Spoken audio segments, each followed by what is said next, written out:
It is time for Saudi Arabia to accept Jesus is the Son of God and the Messiah sent to save us.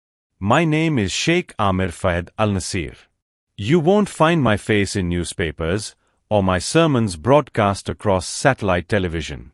But for nearly 4 decades, I was one of the men behind closed doors advising the most powerful families in Saudi Arabia on matters of Islamic law and religious policy. I taught thousands of young scholars that Christianity was a corruption, that Jesus, whom we call Isa, was merely a prophet, never the Son of God. I believed this with absolute certainty. I defended it brilliantly. And I was catastrophically wrong. On 17 January 2026, I died in a car accident on a desert highway returning from a private religious conference near Jeddah. My heart stopped. The medics gave up. For what felt like hours but was actually minutes, I was gone. And in that impossible space between death and life, I met him. Not Isa the prophet we discuss in our texts. Not a teacher. Not a historical figure. I met Jesus Christ, the risen Son of God, standing in light that came from within him, speaking my name with a voice that shattered every certainty I had built my life upon. He showed me things that still wake me at night. He showed me a massive door, the door of grace, and it is closing. He showed me humanity's frantic attempts to reach God through our own efforts, every single one collapsing before reaching the other side. He showed me that He alone is the bridge. And He gave me a message. A warning. By the end of 2026, that door changes position. Grace becomes harder to hear. Hearts grow colder. The world enters a different season. What I am about to share has already cost me my position, my influence, and friendships I spent decades building. Some call me a traitor. Some call me deceived. Some, quietly, secretly, call me brave. But I don't care what they call me anymore.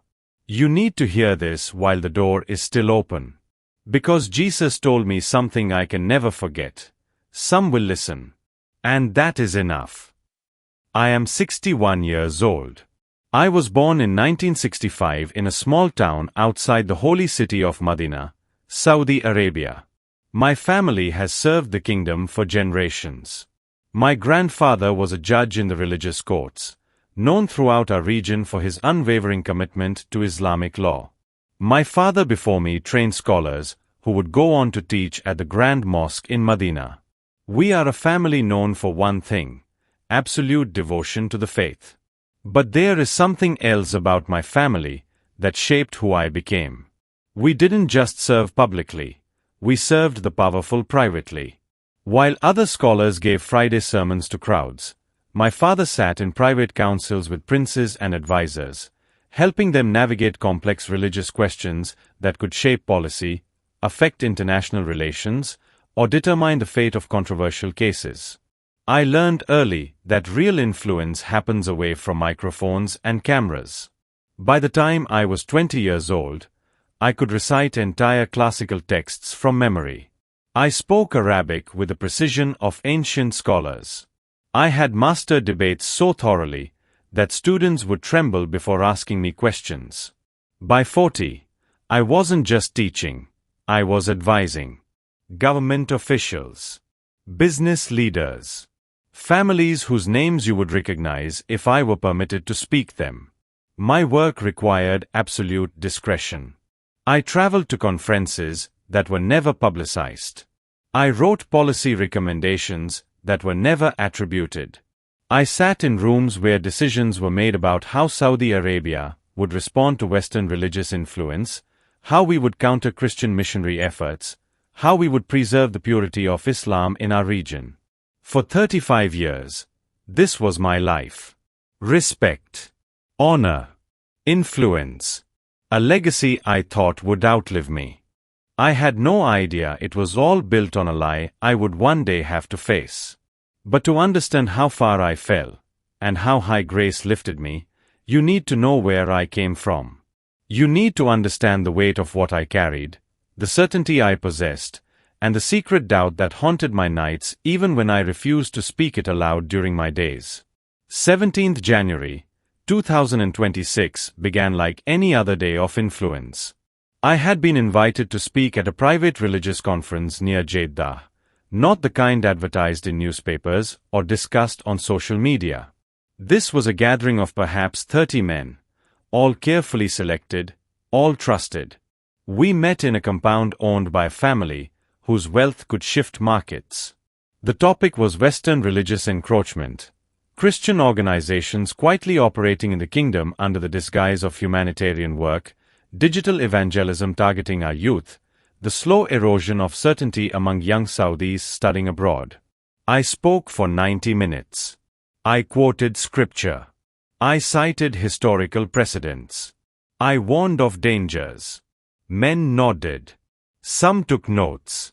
Afterward, over tea and dates, several approached me privately to continue discussions. I felt that familiar warmth, the validation of being heard, of being valued, of mattering. By the time we finished, the sun had already begun its descent. My driver, Khalid, had been with me for 7 years. He was a quiet man, deeply respectful, always early. As we pulled away from the compound and merged onto the highway heading northeast toward Medina, he asked about the conference. I gave him a summary, nothing confidential, just enough to satisfy his curiosity. He listened carefully, as he always did. The desert stretched endlessly on both sides of us. January in Saudi Arabia means cooler air, but the sunset still painted the sky in shades of deep orange and crimson. The horizon looked like it was burning. I remember staring out the window, watching the light fade over the dunes, feeling strangely contemplative. I had just spent hours defending absolute truth, yet something in my chest felt heavy. Khalid was telling me about his daughter's upcoming wedding when it happened. The explosion was so loud it felt like the air itself had shattered. The rear tire blew at over 120 kilometers per hour. Khalid's hands jerked on the wheel. I felt the vehicle lurch violently to the right. He tried to correct, but the physics had already taken over. We were spinning. The world outside became a blur of sand and sky and highway. Metal screamed against asphalt. I heard glass shattering, windows, windshield, something inside the dashboard. My body slammed against the seatbelt. My head cracked against something hard. Then, silence. Not gradual silence. Instant. Total. Like someone had turned off the sound of the entire world. I opened my eyes, expecting pain. There was none. I expected to see the crushed interior of the vehicle.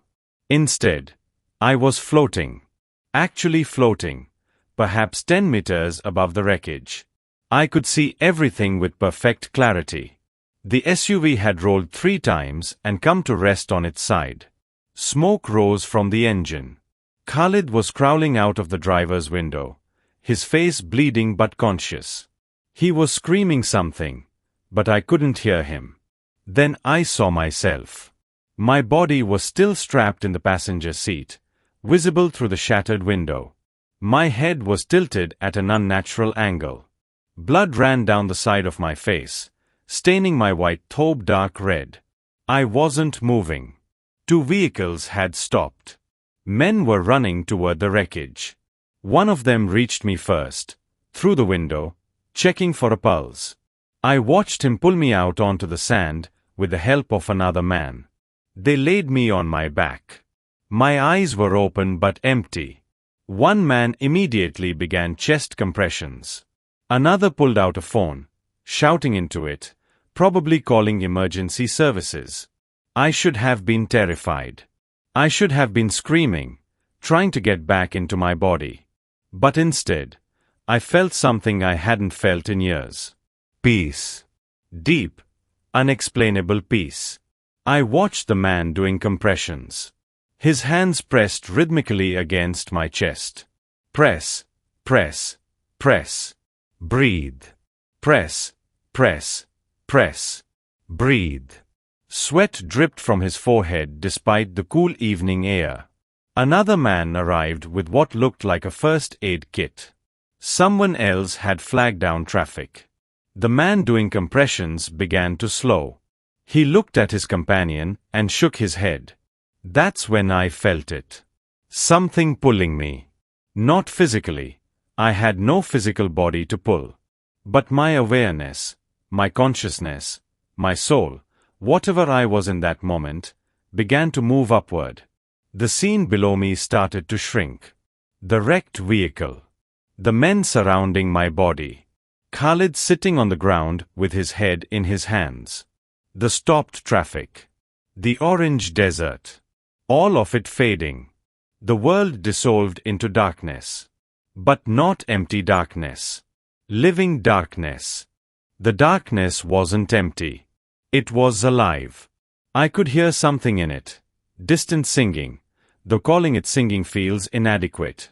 It was more like voices woven into music, woven into light, woven into sound, all existing simultaneously in a way that should have been chaos but was somehow perfect harmony. The sound seemed to come from everywhere and nowhere, wrapping around me like water around a stone in a river. I was moving. Not walking. I had no legs to walk with. Not falling. There was no sense of down. I was being carried, pulled, drawn forward through this living void by something I couldn't see, but could feel as clearly as I'd once felt sunlight on my skin. Then, ahead, I saw it. Light. At first just a pinpoint, like a single star in an endless night. But it grew. And as it grew, I felt warmth. Not the scorching heat of the desert I'd left behind, but warmth that felt like welcome, like coming home after a lifetime of wandering. The warmth increased as the light expanded, swallowing the darkness degree by degree until I was moving through pure brilliance. The sensation was like wind through water, if wind could think and water could sing. I felt myself dissolving and reforming, being pulled through something both solid and liquid, both gentle and overwhelming. The light wasn't just around me, it was inside me, through me, remaking me with every moment. Then, suddenly, impact. My feet touched ground. Solid. Real. More real than anything I'd ever stood on before. I stumbled forward, catching myself, and looked down. The ground beneath me wasn't earth or stone. It shimmered like light trapped inside crystal, translucent but somehow firm, pulsing with colors I'd never seen before, not just variations of red or blue or gold, but entirely new colors my mind had no names for. They moved beneath the surface like living things. I raised my eyes and lost my breath. The place I stood in defied every law of physics I'd ever learned, every description I'd ever read. The colors here didn't just reflect light. They were light, but light that had weight and texture and fragrance. The air itself felt intelligent, aware, as if it was watching me with benevolent curiosity.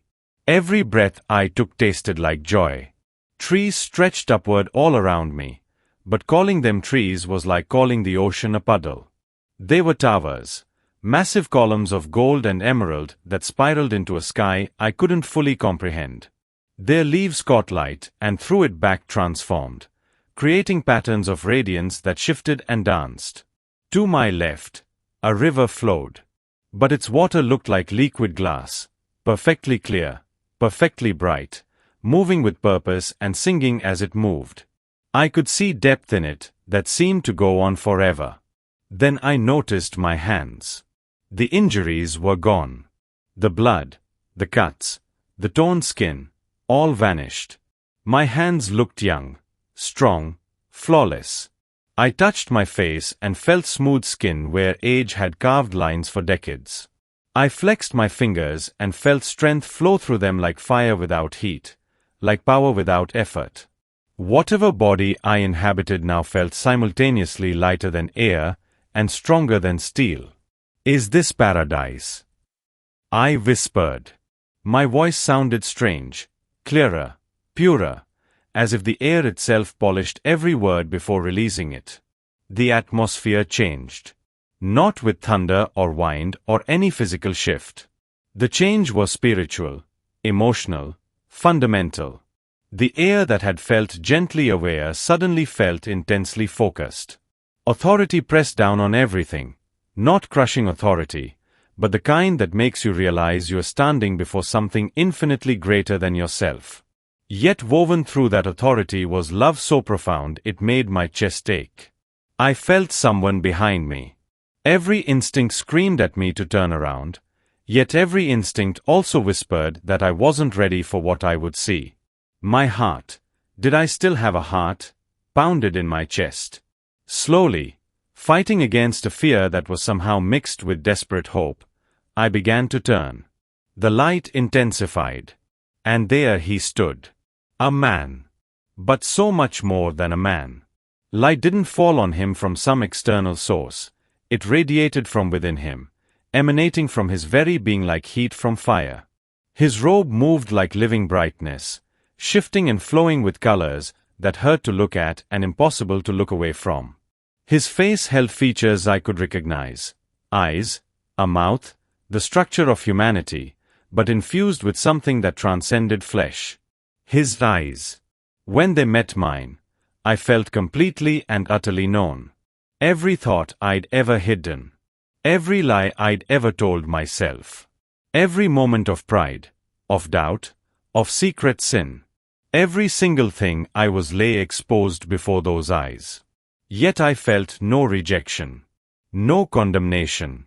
Only love that saw everything and loved anyway. I knew who he was. Not Isa the prophet we discussed in our seminars. Not a teacher whose words we could debate. Not a figure from history we could analyze and dismiss. This was Jesus Christ, the Son of God. Standing before me in glory, I had no categories for. My knees gave way. I didn't choose to fall. My body simply couldn't remain standing in the presence of what I was seeing. I collapsed forward, trembling, my face toward the crystalline ground that now felt like the only appropriate place for me to be. Decades of certainty shattered in a single moment. 35 years of teaching that he was merely a prophet, that divinity belonged to Allah alone, that Christians had corrupted the truth, all of it crumbled like sand castles before a wave. I had built my entire life on the absolute conviction that this moment was impossible. Yet here I was, prostrate before the impossible made flesh. Every sermon I'd ever given condemning the Trinity echoed in my mind like accusations. Every student I'd convinced that Jesus was just a man felt like a weight pressing down on my shoulders. Every private conversation where I dismissed Christianity as Western deception now burned in my memory like hot coals. I had been so certain. So absolutely, brilliantly, catastrophically certain. And I had been wrong. Amir. He spoke my name. His voice was unlike anything I'd ever heard, like many waters flowing together in perfect harmony, like quiet music that somehow contained thunder without violence. It resonated not just in my ears but in my chest, in my bones, in the deepest parts of whatever I had become. The sound of it was authority and tenderness, woven so completely together that they became indistinguishable. Stand. It wasn't a request. It was a command. But spoken with such kindness that obedience felt like gift rather than obligation. I rose slowly, my body still trembling, unable to meet his eyes. I kept my gaze fixed somewhere near his feet, where light pooled on the ground like liquid gold. Then I felt his hands on my shoulders. The moment his palms touched me, warmth flooded through my entire being. Not physical warmth.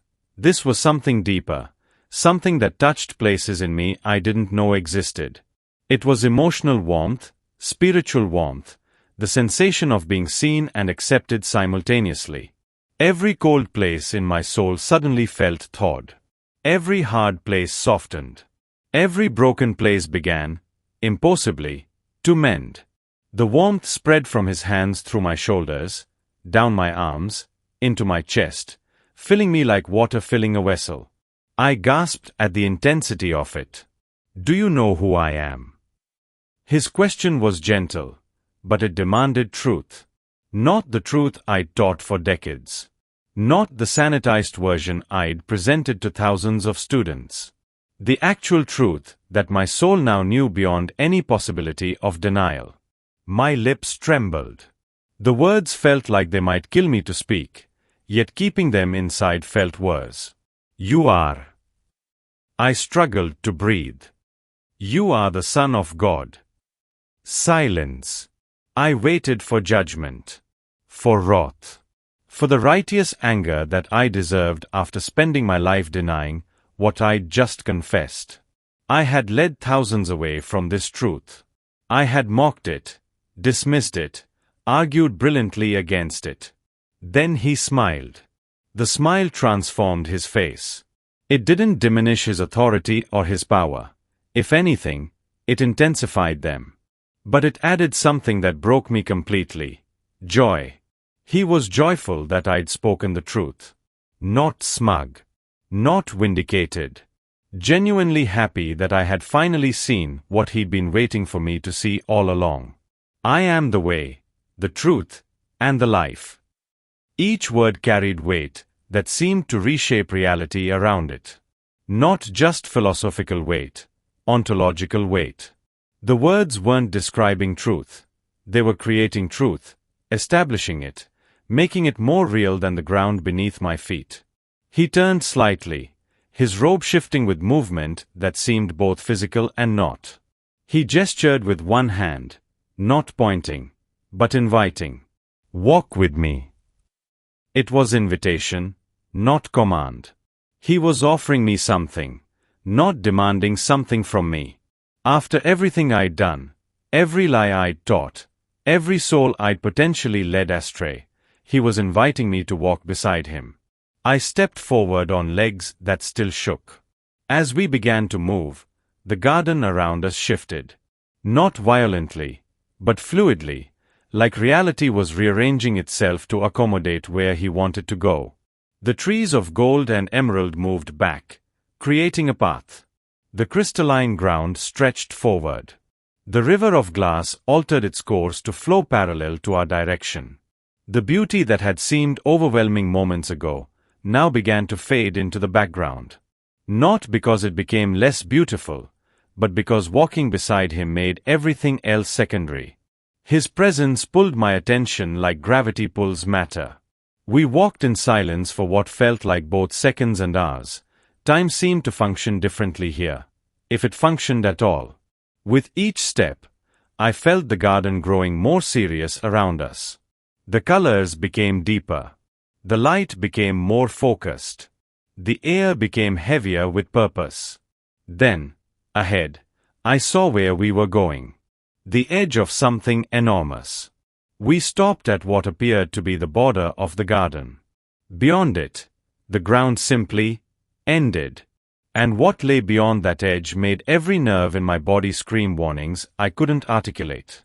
Jesus stood beside me, his hand still resting gently on my shoulder.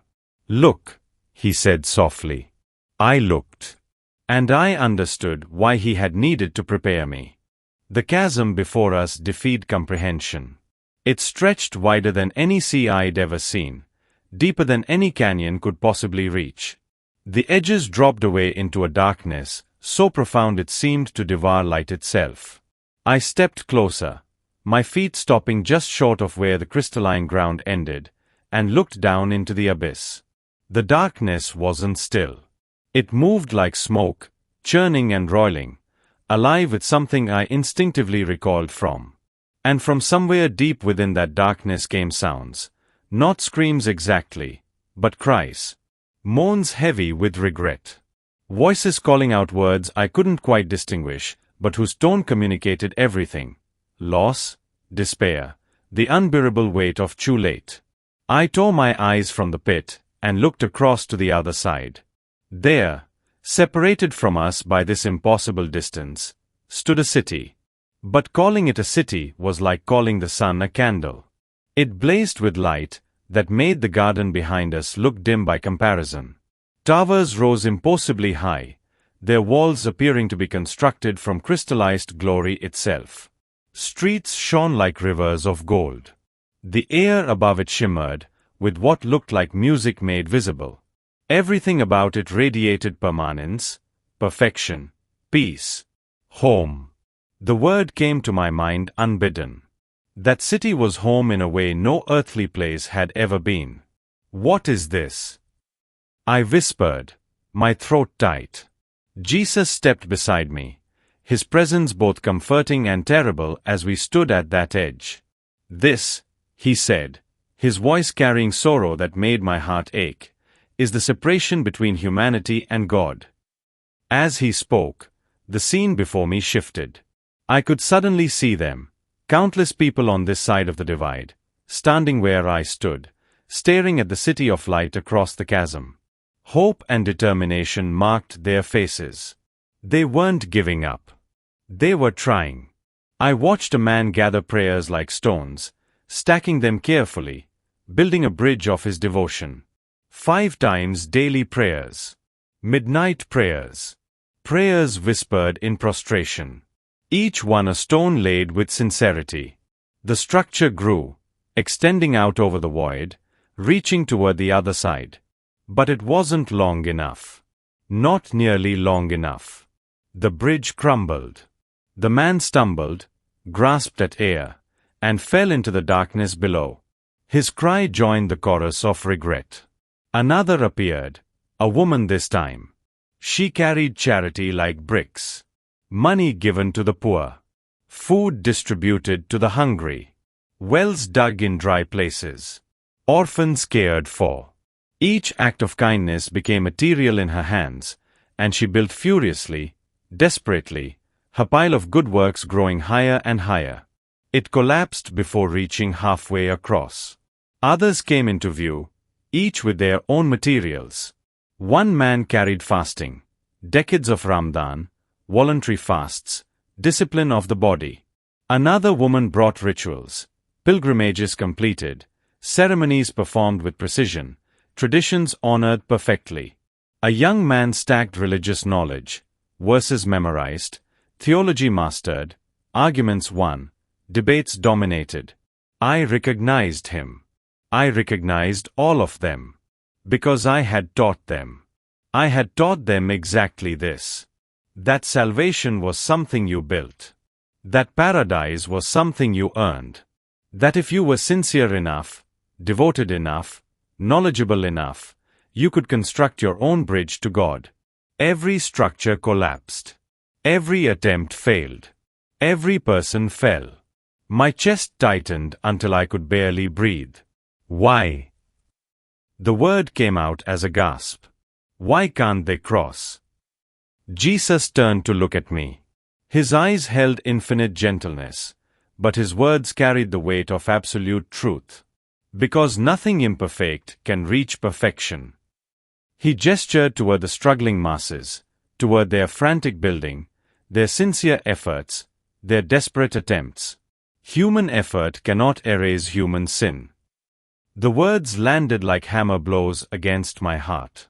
Each syllable shattered another piece of the theological foundation I'd spent my life constructing.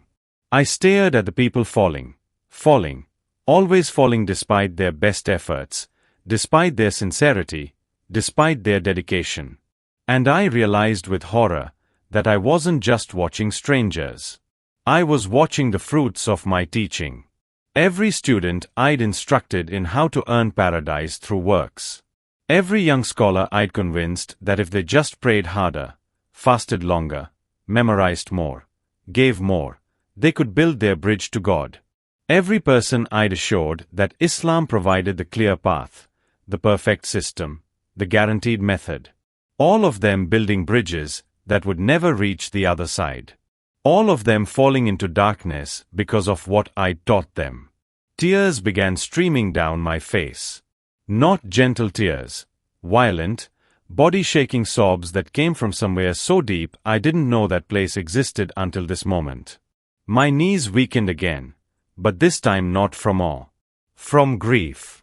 From guilt. From the crushing weight of recognizing that I had spent decades leading people toward the very chasm I now stood before. I had given them blueprints for bridges that could never be completed. I had filled them with false hope, false confidence, false certainty. I misled them. I choked out. All of them. I told them they could, that they just needed to. I couldn't finish. The words died in the face of what I was seeing. Jesus placed his hand over my heart. The warmth that flooded from his palm should have been comforting, but instead it intensified everything I felt: the grief, the guilt, the horror of recognition. "That is why you are here," he said quietly. Before I could process what he'd said, Jesus stepped forward. "Wait." I reached out instinctively, but my hand passed through empty air. He was already moving toward the edge of the chasm, toward that impossible divide where countless souls had fallen trying to cross on their own strength. "What are you?" He didn't answer. He simply stepped to the very brink where the crystalline ground ended and the abyss began. Then he stretched. I don't have words for what I witnessed. His body didn't grow or extend in any normal physical sense. He remained himself, fully human, fully present, yet somehow he reached across that infinite distance. His form became a bridge of pure light, spanning the chasm that no human effort could cross. One side of him touched the ground where humanity stood, where I stood, where all the failed builders had stood with their inadequate materials. The other side reached the city of God, touching that place of impossible perfection and glory. And he held there, suspended between two worlds, connecting what could never be connected by any other means. The light that emanated from him blazed brighter than anything I'd seen yet. It didn't just illuminate the darkness, it drove it back. The churning smoke recoiled from his presence like a living thing fleeing fire. The cries from below changed tone, becoming fainter, pushed back by the sheer force of his holiness. The bridge he'd become was solid, real, unshakable. Then, as suddenly as he'd stretched across, he was standing beside me again. Whole. Present. His hand still resting on my shoulder, as if he'd never moved. But the bridge remained. "I am the bridge," he said, his voice carrying across the chasm and back again, echoing with authority that rewrote reality itself. "Only through me can anyone cross." As he spoke, I saw them, people stepping onto the bridge of light. Not building anymore. Not carrying materials. Not straining under the weight of their own efforts. Simply walking. Some came tentatively, testing whether the light would hold them. Others ran, weeping with relief. Some limped, carrying wounds from previous falls. Others came with empty hands, having finally released the burdens they'd been trying to use as building materials. Each one walked safely across. The light held them. Not because of who they were or what they'd done, but because of who he was. The bridge wasn't built from their prayers, or their charity, or their fasting, or their knowledge. It was built from his sacrifice, his perfection, his love. They reached the other side. They entered the city. They made it home. And all they'd had to do was accept the bridge he'd already built. The simplicity of it shattered me. My heart broke completely, not metaphorically, but in a way that felt physical even in this spiritual realm. Something inside my chest cracked open, and decades of carefully constructed theology came pouring out like poison from a lanced wound. I had spent my entire adult life teaching the opposite of this. I had taught people to build their own bridges, to trust their own efforts, to believe that paradise was something you earn through accumulation. Accumulate enough prayers, enough fasting, enough charity, enough knowledge, and eventually you'd have enough to reach God. I had taught them to do the one thing I now saw was impossible. And in doing so, I had kept them from the one thing that was actually possible, accepting the bridge he'd already provided. The tears came harder now, racking my body with sobs I couldn't control. Every student I trained appeared in my mind. Every lecture I'd given. Every book I'd written. Every private counseling session where I'd assured someone that if they just tried harder, did more, purified themselves better, they could earn their way to paradise. All lies. Not intentional lies. I'd believed every word. But that made it worse somehow. I had been sincerely, absolutely, devastatingly wrong. And my sincerity had given my lies credibility. My authority had given them weight. My position had given them reach. I misled them. I whispered through the tears, the words barely audible. All of them. Thousands of them. I taught them to build bridges when you had already. I couldn't finish. The magnitude of it overwhelmed me. Jesus turned to face me fully. He placed his hand directly over my heart, over the place that felt like it was breaking apart. The warmth from his palm flooded through me, but this time it didn't ease the pain. It intensified it. Not cruelly, but purposefully, like a surgeon cutting deeper to reach an infection that must be removed. That is why you are here, Amir. His words were gentle but absolute. You taught them to trust in works. Now you will teach them to trust in me. You showed them how to build. Now you will show them how to surrender. You led them toward the chasm. Now you will lead them to the bridge. The warmth in my chest grew stronger, and I understood. This pain, this grief, this guilt, this breaking, wasn't punishment. It was preparation. He was showing me the depth of my error not to destroy me, but to ensure I would never forget. To ensure that when I spoke, I would speak with the authority of someone who had seen both sides, the futility of human effort and the sufficiency of divine grace. My purpose crystallized in that moment of agony. I wasn't here to be condemned. I was here to be commissioned. The scene shifted. One moment I stood at the edge of the chasm, Jesus' hand still warm over my breaking heart. The next, we stood somewhere else entirely, though, stood, and, somewhere, feel inadequate to describe the experience. The garden, the divide, the bridge of light, all of it faded like mist under morning sun. What replaced it stole my breath. Before us rose a door so massive it made mountains look like anthills. It stretched upward until it disappeared into a sky I couldn't fully perceive, and wide enough that its edges exceeded my field of vision. The material it was made from defied description. Crystal. Yes, but crystal that somehow contained fire without being consumed by it. Light moved within its structure like blood through veins, pulsing with rhythm that felt alive, purposeful. The door was open. But even as I watched, it was moving. Not quickly. The movement was almost imperceptible, like watching a flower close at dusk or ice form on a winter lake. But it was undeniable. The massive structure was slowly, inexorably, closing. What is that? I whispered, unable to tear my eyes from the sight. When Jesus didn't answer immediately, I turned to look at him. Tears ran down his face. Not silent tears. These came with grief that shook his shoulders, with sorrow so profound it seemed to bend the air around him. I had seen him smile with joy when I confessed his divinity. Now I saw him weep with anguish over what stood before us. The door of grace, he said, his voice thick with emotion. He gestured toward the massive portal, toward its slow but steady movement. As long as it remains open, anyone may come to me. Anyone. No matter what they've done, who they've been, how far they've fallen. While that door stands open, grace flows freely. Forgiveness is available. Salvation is offered. His tears fell faster. But humanity delays. They mock. They replace truth with pride, convenience with commitment, comfort with courage. They hear my call and say, later. They see the evidence and say, maybe.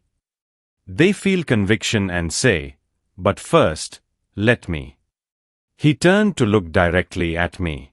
The intensity of his gaze made me want to look away, but I couldn't. By the end of 2026, the door changes position. The words landed like stones in still water, sending ripples through everything. It won't close completely. My grace never fully ends while time remains. But it will narrow. Grace becomes harder to hear through the noise. Hearts grow colder, more resistant. The world enters a different season. What is easy now becomes difficult. What is clear now becomes obscured. What is offered freely now must be fought for then. Cold flooded through my body, not the warmth I'd felt when he touched me, but its opposite. I seemed to form in my veins. My chest tightened. Why? I forced the word out. Why 2026? Jesus' expression held both sorrow and something else, something like inevitability, like watching a prophecy you've known about for ages finally approach its fulfillment. Because history has appointed moments, he answered. Times when heaven and earth intersect with particular intensity. Moments when choices made carry greater weight. Seasons when the spiritual atmosphere shifts and what was once open becomes restricted. He looked back at the slowly closing door. Humanity has been warned for generations. Through prophets. Through scripture. Through signs in creation itself. Through the still, small voice in every human heart that whispers truth even when minds reject it. But warnings have expiration dates. Grace has seasons. And this season, he paused, his voice breaking slightly, is ending. I watched the door's almost invisible movement. Measured against human time, it barely seemed to move at all. But measured against eternity, it was closing rapidly. What happens when it? I couldn't finish the question. When it narrows, Jesus said, the world will still have access to grace. But the ease of response changes. Hearts will be harder. Pride will be stronger. Deception will be deeper.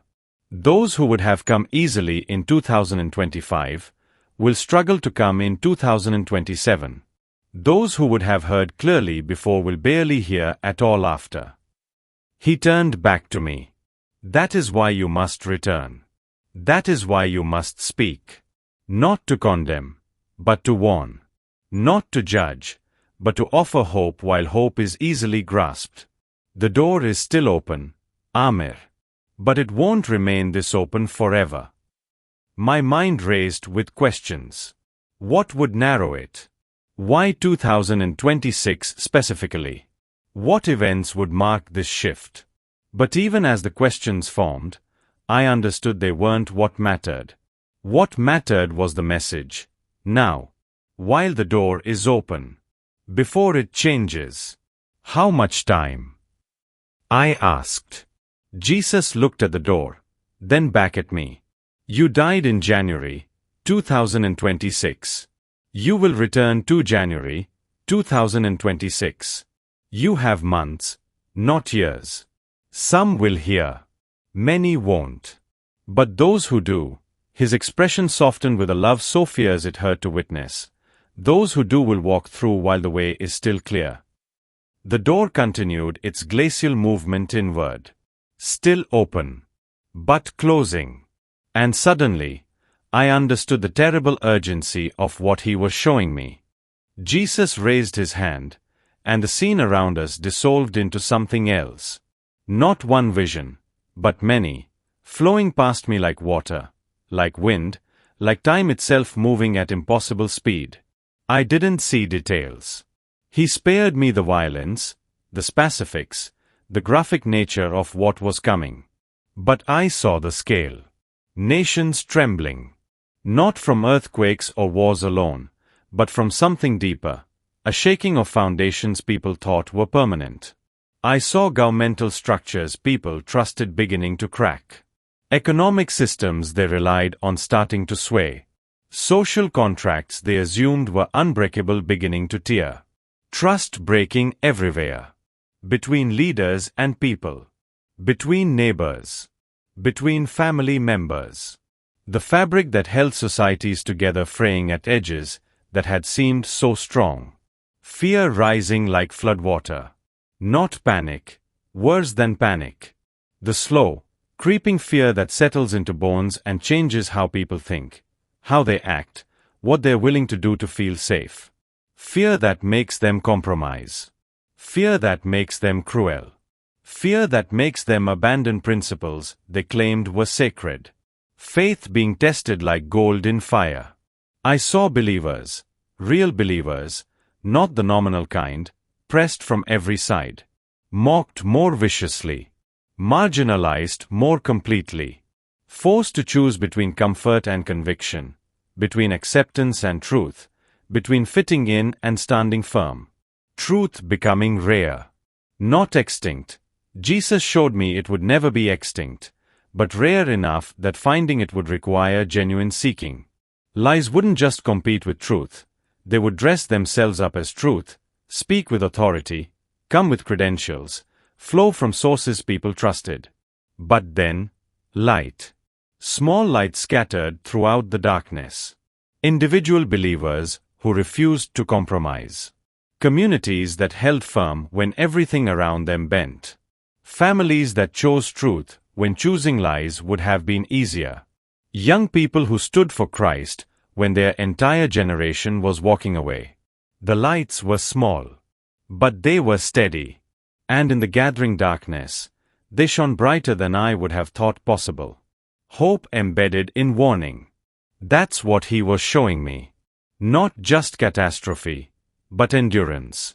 Not just judgment, but grace still available in the midst of it. Not just doors closing, but people still walking through before they did. Then I felt it. The pull. The same sensation I'd experienced moving through the living darkness, but reversed now.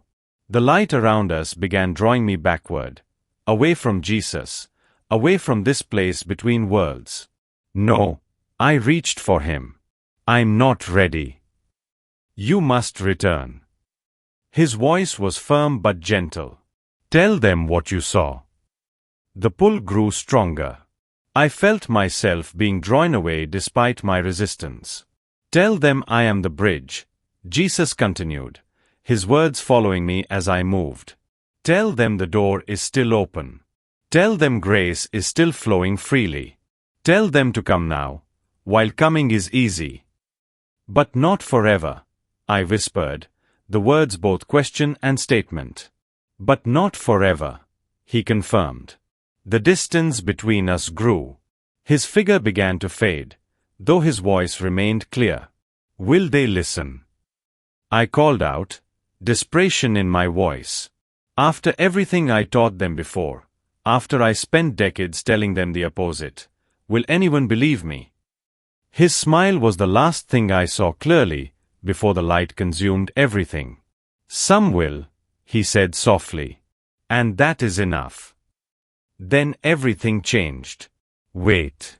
Sudden, crushing weight. The weight of having a physical body again. A body damaged and broken. Pain flooded every nerve, erasing the strength and wholeness I'd felt moments before. My chest felt crushed. My head throbbed with agony. My lungs burned. Air. I gasped, drawing in breath that tasted like copper and sand. The air was thin, inadequate, nothing like the intelligent atmosphere I'd been breathing. It took 3 attempts before my lungs would expand properly. Voices. Shouting. Urgent. Speaking Arabic but sounding muffled, like I was hearing them through water. We have a pulse. He's breathing. Allah be praised. He's back. Get the oxygen, quick. My eyes opened to a sky that looked dull. Faded. Gray compared to the colors I'd just witnessed. The sunset that had seemed so beautiful on the drive from Jeddah now appeared washed out, lifeless. Sand pressed against my back, rough and hot. Someone was kneeling beside me, pressing an oxygen mask over my face. Another person was checking my pulse, counting under his breath. A third voice was on a phone calling for an ambulance. I tried to speak, but my throat wouldn't work. My mouth tasted like blood. Don't try to talk, someone said. You were dead. Your heart stopped. We got you back, but you need to stay still. Dead. The word echoed in my mind. I had been dead.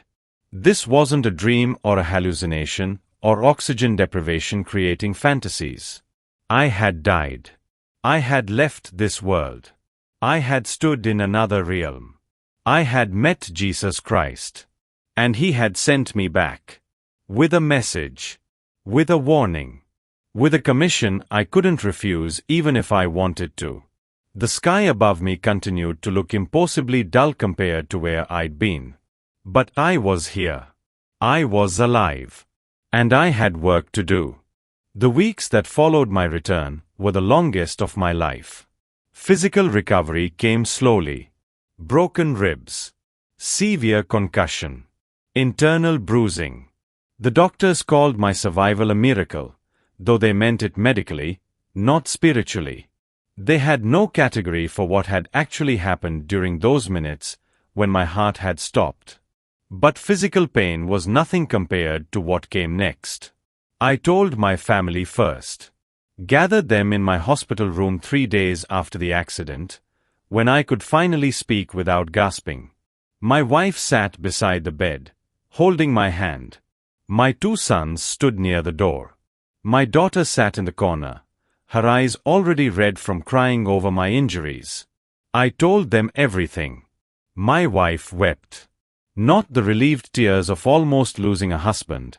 These were tears of confusion, of fear, of not knowing what this meant for our life together. My older son grew angry, his face flushing as he accused me of delirium, of medication-induced hallucinations. My younger son said nothing, just stared at me with an expression I couldn't read.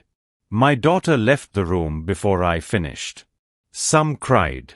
Some grew angry. Some refused to believe. But I had seen what I had seen. My colleagues came next, carefully, cautiously, behind closed doors. Senior advisors. Fellow scholars. Men I'd worked alongside for decades. They listened with expressions that shifted from concern to alarm to something harder. You cannot speak of this publicly, one said. It would destroy everything you've built, another warned. People will think you've lost your mind, a third added. Or worse, they'll think you've betrayed Islam. The smartest among them said nothing, just looked at me with eyes that communicated a single message: silence, or else. The internal struggle nearly broke me. Fear whispered constantly. Fear of losing my position. Fear of public humiliation. Fear of danger. Real, physical danger. In Saudi Arabia, religious deviation isn't just controversial. It's dangerous. But silence burned worse than fear. Every time I closed my eyes, I saw the door. Still open. Still moving. Still closing. I saw the people falling into the chasm, their bridges of human effort collapsing beneath them. I heard Jesus' voice. Tell them what you saw. How could I stay silent when silence meant letting people walk blindly toward the edge? 2 months after the accident, I spoke publicly. Not in a mosque. Not at a conference. I simply told my story, first to a small gathering of students, then to anyone who would listen. In our digital age, stories don't stay small for long. Within days, it spread like wildfire. Videos appeared online. News articles followed. Headlines I never imagined seeing. Saudi religious advisor claims he met Jesus. Prominent Islamic scholar says he saw heaven. Sheikh Al-Nasir's shocking near-death testimony. The reactions came in waves. Some mocked openly. Social media filled with accusations of insanity, deception, Western influence. Some threatened, messages promising consequences, warnings about what happens to apostates, reminders of how betrayal is dealt with. But others listened. Quietly. Secretly. Messages came through indirect channels. I need to know more. Something you said resonated. Could we talk privately? The losses mounted quickly. My position as advisor, gone. Invitations to speak at conferences, withdrawn. Protection from powerful families, evaporated. Friends I'd known for 30 years stopped returning my calls. My name, once spoken with respect, became controversial at best, blasphemous at worst. I lost influence. I lost protection. I lost friends. But I gained truth. And truth, I discovered, weighs more than everything I lost combined. Now I live differently. Smaller. Quieter. No prestigious titles. No seats at important tables. No influence in the halls of power. But I speak, in small gatherings, in private conversations, through whatever channels remain open to me. I speak despite opposition. Despite danger. Despite the cost. Because the message is more important than my comfort. So now I speak directly to you, whoever you are, wherever you are reading this. Jesus Christ is not only a prophet. He is not merely a teacher or a good man or a historical figure to be admired from a distance. He is the Son of God. He is the bridge spanning the chasm between humanity and God that no human effort can cross. He is the door, the only door, through which anyone can enter into relationship with the Father. And that door is still open. For now. But 2026 is the appointed moment. History has its seasons, and this season is ending. What is easy today becomes difficult tomorrow. What is clear now becomes obscured then. Grace still flows, but the flow is changing. You don't have forever to decide. None of us do. I spent 35 years teaching people to build their own bridges. 35 years convincing them that if they just worked hard enough, prayed long enough, accumulated enough good deeds, they could earn their way to God. I was brilliant in my arguments, confident in my teaching, absolutely certain in my doctrine. And I was absolutely wrong. Don't make the same mistake I did. Don't wait until you are standing at the edge of that chasm, watching your carefully constructed bridge collapse, realizing too late that all your effort was never going to be enough. The bridge is already built. Jesus built it. He is it. All you have to do is stop trying to build your own and step onto His. The door is open. Walk through it. Grace is flowing. Receive it. Time is short. Choose now. Not because I say so. My voice carries no authority anymore. But because He said so. Because I saw it with eyes that had moved beyond this world. Because I stood before the door of grace and watched it slowly, inexorably closing.